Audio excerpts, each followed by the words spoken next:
నమస్తే అండి సతీష్. తమిళనాడు అసెంబ్లీ ఎన్నికల ఫలితాల్లో తమిళ వెటరీ కజగం పార్టీ అధ్యక్షుడు విజయ్ పార్టీ ఘన విజయం సాధించిన నేపథ్యంలో పవన్ కళ్యాణ్ వర్సెస్ విజయ్ ఇద్దరి మధ్య కొన్ని కంపారిజన్ చేస్తూ డిస్కషన్ అయితే సోషల్ మీడియాలో జరుగుతుంది.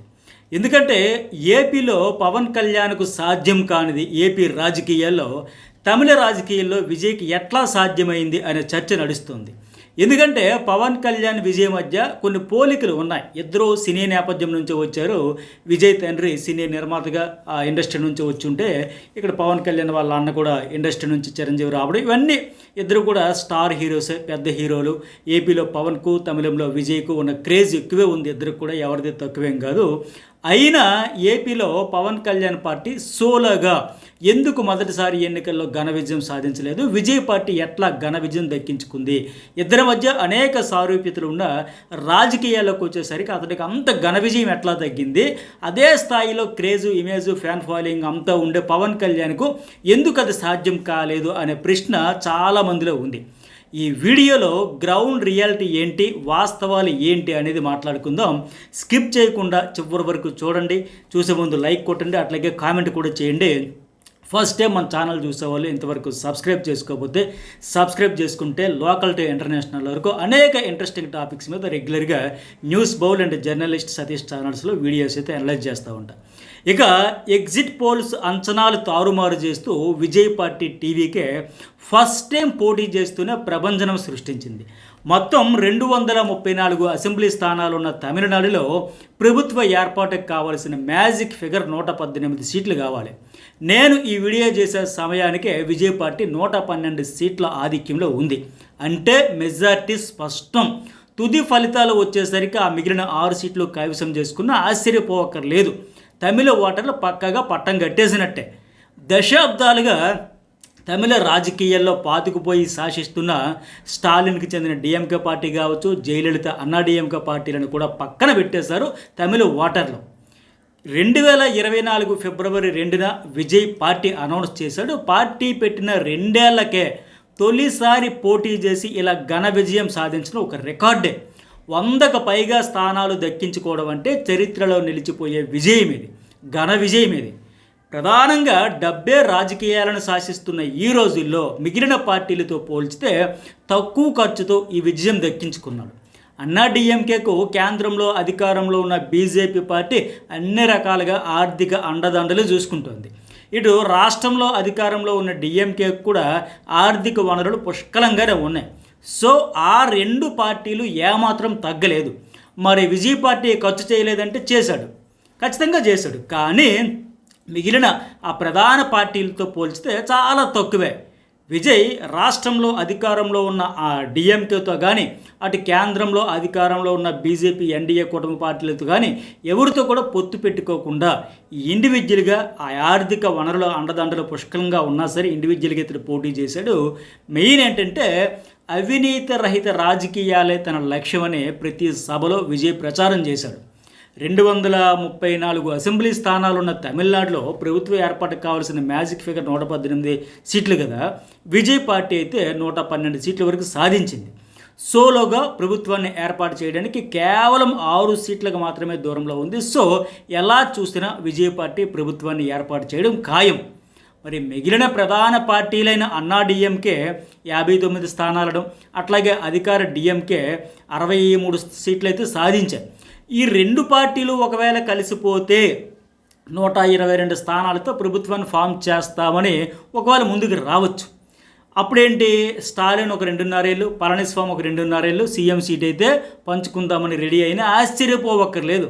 ఎందుకంటే ప్రస్తుతం గత కొన్నేళ్లుగా దేశంలో నడుస్తున్న రోత రాజకీయాల్లో ఏదైనా జరగచ్చు. ఏ పార్టీలైనా కలిసిపోవచ్చు, ఏదైనా జరగవచ్చు, ఎవరైనా సీఎం కావచ్చు. అలాంటి రోత రాజకీయాలు చూస్తున్నాం కనుక సో ఇప్పుడు ఇక్కడ అలాంటి షాకులు వచ్చినా ఆశ్చర్యపోవక్కర్లేదు. కాకపోతే సింగిల్ పార్టీగా ఎక్కువ సీట్లు గెలుచుకున్న విజయ్ పార్టీకి అవకాశాలు ఎక్కువ ఉన్నాయి. అతని పార్టీ ప్రభుత్వం ఫామ్ చేయడానికి అవసరమయ్యే మరో 6 సీట్లు అటు అన్నా డిఎంకే లేదా ఇటు డిఎంకే పార్టీల నుంచి వచ్చి చేరిపోవడం పెద్ద మ్యాటర్ కాదు. ఒక 6 అయితే పార్టీ నుంచి జంపింగ్ జపంగలాగా వచ్చేసి దానికి మద్దతు ఇవ్వచ్చు. ఎందుకంటే ఇప్పటికే తమిళనాడులో రిసార్ట్ రాజకీయాలు, శిబిరాల్లో బేరసారాలు జోరుగా జరుగుతూ ఉన్నాయి. అలా అని మొదటి నుంచి యాంటీ బీజేపీగా వెళ్ళిన Vijay party DMK Stalin party కలిసిపోయినా ఆశ్చర్యపోవక్కర్లేదు. మరి వీళ్ళిద్దరూ ఏకమైపోయినా ఆశ్చర్యపోవక్కర్లే. అన్నా డిఎంకే నుంచి ఒక 10 మంది ఎమ్మెల్యే, ఎందుకు ఇక్కడ లాజిక్ కూడా చెబుతా ఉన్నాయి వీళ్ళందరూ ఎందుకు ఏకమైపోవచ్చు అంటే, అన్నా డిఎంకే పార్టీ నుంచి ఒక 10 మంది ఎమ్మెల్యేలు విజయ్ పార్టీ ప్రభుత్వం ఏర్పాటు చేయడానికి అవసరమైన మద్దతు ఇచ్చినా, విజయ్కి సపోర్ట్ చేస్తానని ఒక 10 మంది జంప్ చేసి వచ్చేసినా స్థిరమైన ప్రభుత్వం ఉండేలా సహకరిస్తారనే నమ్మకం అయితే లేదు. ఎందుకంటే పైనుంచి బీజేపీ ఆడించే ఆటలో విజయ్ ప్రభుత్వం ఎప్పుడైనా కూలిపోవచ్చు. పైగా మొదటి నుంచి విజయ్ ఈ స్టాలిన్ అయితే తమిళనాడు ముఖ్యమంత్రిగా స్టాలిన్ సార్ కావాలి, లేదా నేను కావాలి, ఇక్కడ వాళ్ళే తమిళం వాళ్ళే కావాలి తప్ప బయట వాళ్ళ పెత్తనం తమిళం మీద వద్దు అని పదే ప్రచారం చేశాడు. ఈ నేపథ్యంలో స్టాలిన్ కూడా ప్రధానంగా 3 అంశాలతో గట్టిగా ఢిల్లీతో కొట్లాడాడు. బీజేపీకి ఎగ్నిస్ట్గా వెళ్ళాడు. ఏమి, హిందీని ఇక్కడ బలవంతంగా రుద్దవద్దు, 2 జనాభా ప్రాతిపదికన ఎంపీ సీట్లు కేటాయిస్తే దక్షిణాది రాష్ట్రాలకు అన్యాయం జరుగుతుంది, అట్లాగే 3ది ఏంటి, రాష్ట్రాల నుంచి వస్తున్న జీఎస్టీ సహా ఇతర ఆదాయం ఆధారంగా తిరిగి రాష్ట్రాలకి కేంద్రం నుంచి కేటాయింపులు జరగాలి. ఈ 3 పాయింట్ల మీద గట్టిగా బీజేపీకి ఎగ్నిస్ట్గా స్టాలిన్ అయితే పోరాడాడు. ఈ నేపథ్యంలోనే ఇటు విజయ్ కావచ్చు, అటు స్టాలిన్ కావచ్చు, ఇద్దరు కూడా యాంటీ బీజేపీగానే ఈ తమిళనాడు ఎన్నికల్లో ప్రచారం చేశారు, ఓట్లు అడిగారు.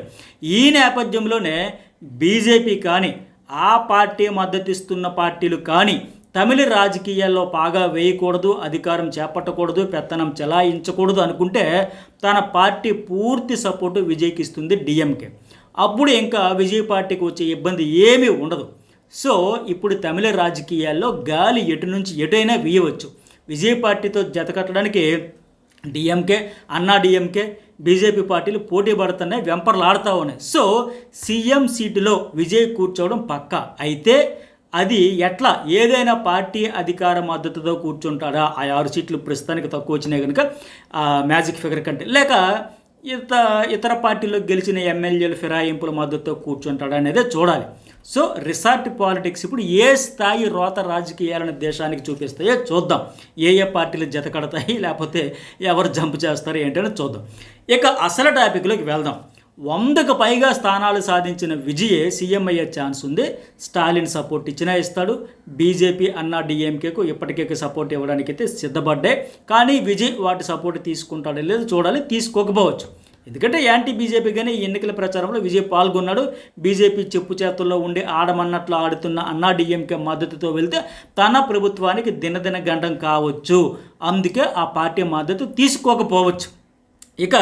ఇప్పుడు మనం పవన్ కళ్యాణ్కు ఎందుకు సాధ్యం కాలేదు, విజయ్కు ఎందుకు సాధ్యమైంది ఘన విజయం అనేది చూస్తే, పవన్ కూడా విజయ్ మాదిరిగానే సింగిల్గానే పోటీ చేస్తాం, ఎవరితో పొత్తు పెట్టుకోమని 2014లో పార్టీ పెట్టాక ప్రకటించాడు.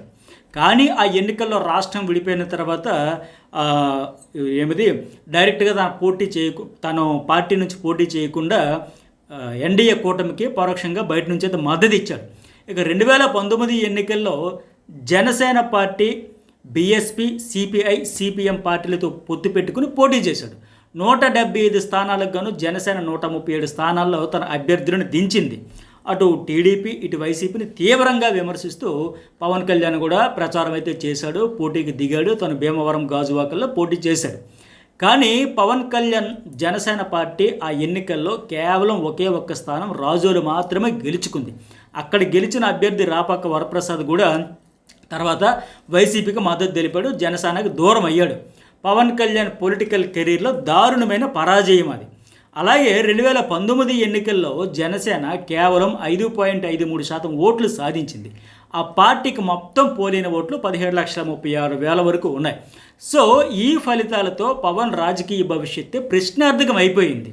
2024 ఎన్నికల్లో టీడీపీ, జనసేన కలిస్తే మంచి ఫలితాలు వస్తాయని టీడీపీకి క్షేత్రస్థాయిలో బలమైన స్థిరమైన ఓటు బ్యాంకు ఉండడం, మరోవైపు అంతే బలమైన ఓటు బ్యాంకు గ్రౌండ్ లెవెల్లో ఉన్న వైసీపీని ఢీకొట్టాలంటే, ఆ పార్టీని ఓడించాలంటే, అధికారం నుంచి దించాలంటే టీడీపీ, జనసేన, బీజేపీ కూటమైతేనే సాధ్యమని పవన్ కళ్యాణ్ కూడా భావించాడు. గత గాయాల నుంచి నేర్చుకున్న పాఠాలతో ఈసారి ఎలాగైనా పొత్తు పెట్టుకుని విజయం సాధించాలని బరిలో దిగాడు. దీని వెనక లాజిక్ కూడా ఉంది, అది ఏంటని కూడా చెబుతా, క్లియర్గా చెబుతా, ఎగ్జాంపుల్స్తో సైతం డేటా బేస్ చేసుకుని నేను అనలైజ్ చేస్తూ ఉన్నా. అయితే పవన్ కళ్యాణ్ తాలూకు ఆ వ్యూహం ఫలించింది. 21 ఎమ్మెల్యే స్థానాల్లో పోటీ చేస్తే 21 ఎమ్మెల్యేలు, అట్లాగే 2 ఎంపీ స్థానాల్లో పోటీ చేస్తే మొత్తం ఆ 2 కలిపి మొత్తం 100% స్ట్రైక్ రేట్తో ఘన విజయం సాధించాడు. అయితే ఈ గెలుపు వెనక TDP, Janasena combined vote bank ఉంది.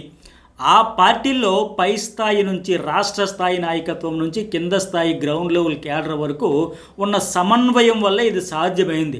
ఒకరికొకరు పూర్తిగా 100% కోఆపరేట్ చేసుకోవడం వల్ల ఆ ఘన విజయం సాధించారు. ఇక విజయ్ విషయానికి వస్తే ఆయన తొలిసారి పోటీలో దిగుతూనే సింగిల్ పార్టీగానే సెంచరీ కొట్టేశాడు. దశాబ్దాలుగా పాతుకుపోయిన పార్టీలను మట్టి గరిపించి సెంచరీ కొట్టడం అంటే మాటలు కాదు. అది ఎలా సాధ్యమైందంటే, ప్రస్తుతానికి తమిళ రాజకీయాల్లో ఉన్న పరిస్థితులు, ఏపీ రాజకీయాల్లో ఉన్న పరిస్థితులు సేమ్ కాదు. ఈ రెండు చాలా తేడా ఉంది. జయలలిత మరణానికి ముందు, మరణం తర్వాత అని తమిళ రాజకీయాలను చెప్పుకోవాలి. ఆమె చనిపోయిన తర్వాత ఆమె అన్నాడీఎంకే పార్టీ కుక్కల జింపిన విస్తీర్ణలో అయిపోయింది. బలమైన ప్రధాన పార్టీ అంటూ లేకుండా పోయింది. వాళ్ళ తరఫున బలమైన పోటీదారు కానీ బలమైన నాయకుడు అంటూ అన్నాడీఎంకే నుంచి లేకుండా పోయారు. జయలలిత తర్వాత ఆ పార్టీని ఆమె స్థాయిలో కాకపోయినా కనీస స్థాయిలో నడిపించే నాయకుడు అనేవాడే లేకుండా పోయాడు. ఆమె మరణం తర్వాత తమిళ రాజకీయాల్లో ప్రధానంగా ఈ డిఎంకే, బీజేపీ వ్యతిరేక వర్గాల్లో ఒక ఖాళీ ఏర్పడింది. ఆ శూన్యాన్ని పూరించడానికి బలమైన నాయకుడు లేడు. ఆఖరికి అన్నాడీఎంకే నుంచి ముఖ్యమంత్రిగా చేసిన పన్నీర్ సెల్వం కూడా డిఎంకేలో చేరిపోయాడు. ఆ తర్వాత సీఎం అయిన పళనిస్వామి కూడా బీజేపీ నీడగా మారిపోయాడు తప్ప సొంతంగా డేరింగ్ అండ్ డాషింగ్ పొలిటీషియన్ కాలేకపోయాడు. మరోవైపు ఏంటి, శశికళ, ఆమె మేనలుడు దినకరన్, లేదా జయలలిత మేనగోడలు దీప, ఇలా ఎందరో ఎవరెవరో వచ్చారో హడావిడి అయితే చేశారు. జయలలిత ఆస్తులకు, రాజకీయ పార్టీకి మేమే వారసులమని చెప్పుకొచ్చారే కానీ ఏ ఒక్కరు కూడా జయలలిత స్థాయిలో కాకపోయినా ఆమెలో 10వ వంతు కూడా రాజకీయ చతురత, ఆ విజ్ఞత ప్రదర్శించలేకపోయారు. సో ఇలాంటి నేపథ్యంలోనే తమిళనాడు రాజకీయాల్లో ఏర్పడిన శూన్యత విజయ్ పార్టీకి బాగా కలిసి వచ్చింది. ఒక పవర్ఫుల్ లీడర్ స్టాలిన్ ఉన్నాడు. ఆయన డిఎంకే పార్టీకి నాయకత్వం వహిస్తూ ఉన్నాడు. అలాగే ఆయన పార్టీకి ఫస్ట్ నుంచి జయలలిత పార్టీ నుంచి గట్టి పోటీ ఉండేది. ఇప్పుడు ఎట్లా ఉండేది వాళ్ళిద్దరి మధ్య, అయితే మీరు లేకపోతే మేము అన్నట్టు 5 ఏళ్ళకు ఒకసారి అధికార మార్పిడి తమిళ రాజకీయాల్లో ఉండేది. ఇప్పుడు కేరళ, ఒడిషా, వెస్ట్ బెంగాల్ టైపులో ఒక్క పార్టీకి వరుసగా పట్టం కట్టే బాపతి కాదు తమిళనాడు ప్రజలు. ప్రతిసారి మార్పు కోరుకుంటూ ఉంటారు. కానీ జయలలిత మరణం తర్వాత పరిస్థితి మారిపోయింది. బీజేపీ వెనక నుంచి నడిపిస్తున్న షాడో నాయకులే తప్ప నిజమైన నాయకులు రావడం లేదు.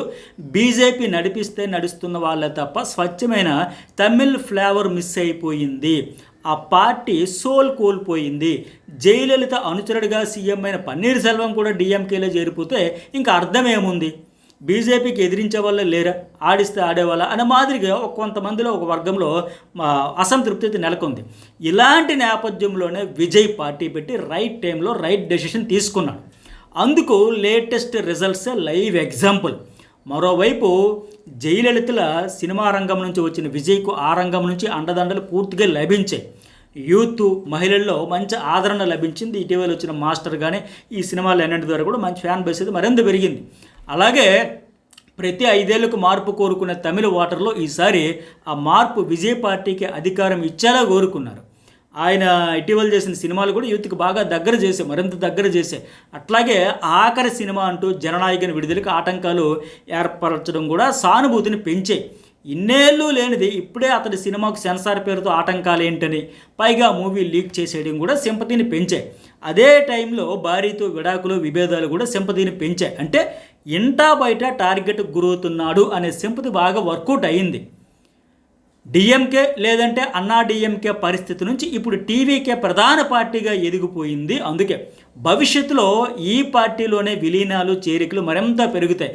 అది పక్కన పెడితే ఇక తమిళ రాజకీయాల గురించి విజయ్కి ఎట్లా అంటే, తమిళనాడులో ఉన్న రాజకీయ శూన్యత ఏదైతే ఉందో, ఆ స్పేస్ ఏదైతే ఉందో అది అతనికి బాగా కలిసి వచ్చింది. దాన్ని ఇప్పుడు అతను బాగా క్యాష్ చేసుకోగలిగాడు. ఇక ఏపీలో చూసుకుంటే ఏమవుతుంది, అలాంటి రాజకీయ శూన్యత కానీ లేదు ఇక్కడ. ఎందుకంటే ఏపీలో 2 మదపు టేనుగులు లాంటి పార్టీలు చాలా బలంగా ఉన్నాయి. టీడీపీ, వైసీపీ ఈ రెండు పార్టీలు క్షేత్రస్థాయి నుంచి చాలా స్ట్రాంగ్ ఓట్లతో పాతుకుపోయాయి. ప్రాంతీయ పార్టీలుగా వీటికి ఉన్న సంస్థాగత ఓటింగ్ మామూలుది కాదు. ఈ పార్టీలు పురుడు పోసుకున్నప్పటి నుంచి పల్లె, పట్టణాలు, నగరాలు తేడా లేకుండా ఈ రెండు పార్టీలు చెరో 40% ఫిక్స్డ్ ఓటు బ్యాంకుతో పాతుకుపోయాయి. టీడీపీ అండ్ వైసీపీ 100 ఈ ఫిక్స్డ్ ఓటు బ్యాంకు వాళ్ళకు మారదు. ఆ 80% ఓటింగ్ ఆ రెండు పార్టీలకు పక్కా ఫిక్స్. ఎన్టీఆర్ తర్వాత చంద్రబాబు నాయకత్వంలో టీడీపీ పార్టీకి కావచ్చు, కాంగ్రెస్ తర్వాత వైఎస్ జగన్ పార్టీకి సంబంధించి కావచ్చు, ఆ ఓటు బ్యాంక్ అట్లాగా వాళ్ళకే ఫిక్స్డ్గా ఉంది, అది కొనసాగుతూ ఉంది. ఈ రెండు బలమైన పార్టీలను తట్టుకొని నిలబడడం కానీ, వాటిని దాటుకొని రావడం కానీ కొత్త పార్టీలకే కాదు జాతీయ పార్టీలకు కూడా సాధ్యం కాని పరిస్థితి ప్రస్తుతం ఆంధ్రప్రదేశ్లో ఉంది. ఇలాంటి పరిస్థితుల్లో పవన్ కళ్యాణ్ పార్టీ పెట్టడం, పోటీ చేయడం అంటే ఓకే, కానీ సోలోగా గెలుపు మాత్రం సాధ్యం కాదు.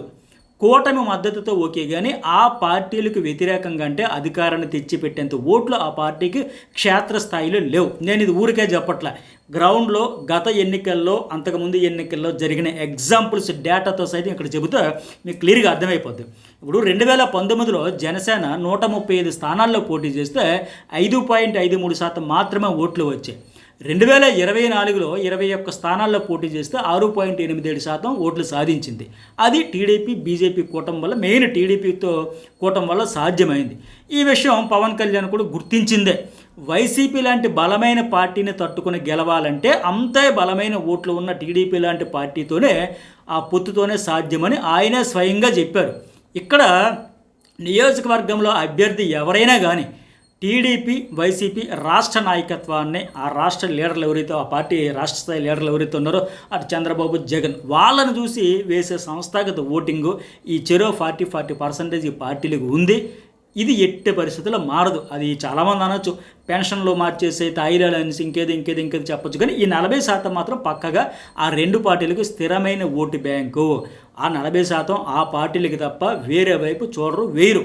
ఇప్పుడు 2019 ఎన్నికల్లో ఎగ్జాంపుల్స్ కూడా చెబుతా. 2019 ఎన్నికల్లో జగన్ పార్టీ 151 స్థానాలు గెలిచింది. అప్పుడు వచ్చిన ఓటింగ్ పర్సంటేజ్ ఎంత? 49.95% దక్కించుకుంది. అదే టైంలో ఘోర పరాజయం పాలైన టీడీపీ ఏకంగా 39.17% ఓట్లయితే దక్కించుకుంది. అంత ఓటమిలో కూడా టీడీపీ ఏకంగా 39.17% స్థిరమైన ఓట్లు సాధించిందంటే క్షేత్రస్థాయిలో ఆ పార్టీ ఎంత బలంగా ఉందో అర్థం చేసుకోవచ్చు. ఇక 2024లో టీడీపీ ఘన విజయం సాధించింది. 45.6% ఓట్లయితే దక్కించుకుంది. అదే టైంలో 11 సీట్లతో ఘోర పరాజయం పాలైనా కానీ వైసీపీ కూడా 39.38% ఓట్లయితే దక్కించుకుంది. సో అర్థమైంది కదా, ఎంత ఘోర పరాజయం పాలైనా సరే, సీట్లు తక్కువ వచ్చినా సరే, ఓటింగ్ పర్సంటేజ్ మాత్రం చెరో 40% చొప్పున ఆ టీడీపీకి, వైసీపీకి ఫిక్స్. ఆ బలమైన ఓటింగు తాయిలాలకు ఇంకో దీనికి లొంగదు. ఇక్కడ అందుకే మూడో పార్టీకి స్పేస్ లేదు. అందుకే పవన్ కళ్యాణ్ ఇండివిజువల్గా, సోలోగా గెలవడం అనేది సాధ్యం కాలేదు. జయప్రకాష్ నారాయణ కావచ్చు, లేకపోతే జయప్రకాష్ కావచ్చు, లోక్సత్తా జేడీ లక్ష్మీనారాయణ కావచ్చు, ఇట్లాంటి వాళ్ళు వచ్చినా మేధావులుగా వచ్చి ఏదో సాధిద్దాం, రాష్ట్ర భవిష్యత్తు మార్చేద్దామని ఎన్నో కలలుగంటూ వచ్చినా, పార్టీలు పెట్టినా, అందుకే వాళ్ళు రాజకీయాల్లో సక్సెస్ కాలేకపోతున్నారు. ఎందుకంటే ఈ పార్టీలకి అంత స్థిరమైన బలమైన ఓట్లు ఉండడం వల్ల. ఆ రెండు పార్టీలు చెరో 40 ఫిక్స్డ్ చేసుకున్నాక మిగిలిన 20%లోనే ఒక 10% పవన్ కళ్యాణ్ పార్టీకి పడిన ఫలితాలు డిసైడ్ చేసే కీలకమైన ఓటు శాతం మాత్రం ఆ 20%లోనే ఉంది. అందువల్ల పవన్ కళ్యాణ్ కింగ్ కాలేకపోయినా కింగ్ మేకర్ ఎందుకు అయ్యాడంటే, ఫలితాలను తారుమారు చేసిన ఆ 20% ఓటింగ్లోనే పవన్ కళ్యాణ్ ప్రభావం గట్టిగా ఉంది. ఒక 10% వరకు ఆయన పార్టీ ప్రభావం అయితే కనిపిస్తుంది, ఇన్ఫ్లుయెన్స్ చేయగలిగాడు. ఆయన ఫాలోవర్ షేర్ కూడా ఉంది. ఆయన పార్టీ గెలిచిన 21 స్థానాల్లో టీడీపీ ఓటు బ్యాంక్ ఎలా సపోర్టుగా గెలిపించిందో, టీడీపీ గెలిచిన 135 స్థానాల్లో కూడా పవన్ కళ్యాణ్ ఫాలోవర్స్, ఆయన ప్రభావం, ఆయన పార్టీ ఓట్లు షేర్ కూడా ఉంది. అందుకే పవన్ కింగ్ కాలేకపోయినా కింగ్ మేకర్ అయ్యాడు. ఏపీలో గెలుపునైతే ప్రభావితం చేశాడు. ఇక్కడ ఈ రెండు పార్టీలు ఉన్నంత వరకు ఎవరొచ్చినా సోలోగా గెలుపు సాధ్యం కాదు. ఈ రెండు పార్టీల్లో స్థిరమైన బలమైన నాయకత్వం కోల్పోయిన రోజు మూడో పార్టీకి, మూడో వాళ్లకు చోటు ఉంటుంది. అక్కడ తమిళనాడులో చెప్పాను కదా, అక్కడ జరిగినట్లయితే ఇక్కడ కాదు. కానీ తమిళనాడులో ఏంటి, ఇలాంటి పరిస్థితి లేదు. ఇక్కడ ఉన్నంత బలంగా అక్కడ జయలలిత పార్టీ వీక్ అయిపోవడం వల్ల, జయలలిత మరణం తర్వాత బలమైన స్థిరమైన నాయకులు లేకుండా పోవడం వల్ల అక్కడ ఆ అవకాశం అయితే వచ్చింది. అయితే బీజేపీకి షాడోలుగా ఉండిపోతున్నారు, లేదంటే డిఎంకే పార్టీలో చేరిపోతున్నారు, ఆ పార్టీకి షాడోలుగా మిగిలిపోతున్నారు అనే టైంలో చాలామంది నిరాశగా ఉన్న దశలో ఈ విజయ్కి అయితే ఒక మంచి అవకాశం కలిసి వచ్చింది. ఆ మంచి అవకాశాన్ని అతను క్యాష్ చేసుకుని ఈరోజు ఘన విజయం అయితే సాధించాడు. సో ఆ రకంగా విజయ్కి కలిసి వచ్చింది. పవన్ కళ్యాణ్కి సాధ్యం కాలేదు, ఎందుకంటే ఇది. మరి మీకేమనిపిస్తుంది ఖచ్చితంగా కామెంట్ చేయండి, లైక్ చేయండి. జర్నలిస్ట్ సతీష్ న్యూస్ బోల్ ఛానల్స్ అయితే సబ్స్క్రైబ్ చేసుకోండి.